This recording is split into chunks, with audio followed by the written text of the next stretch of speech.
फरमाइश अपने भाई मारशद जवेद नौल साहब की नज़र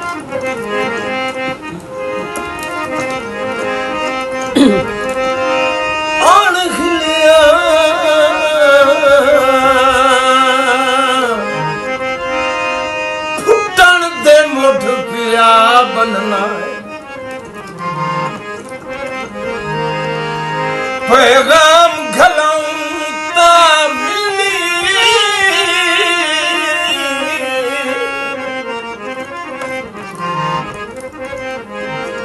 मुड्ढू मुकर ना जामी सांगया तू जे कदी शहर आवां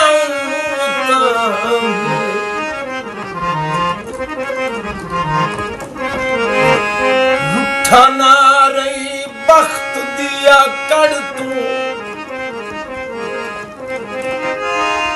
अबरार सदाऊं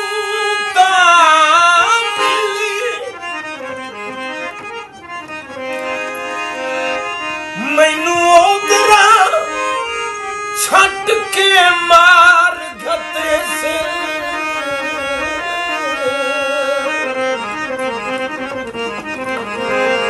जे कदी हुसैन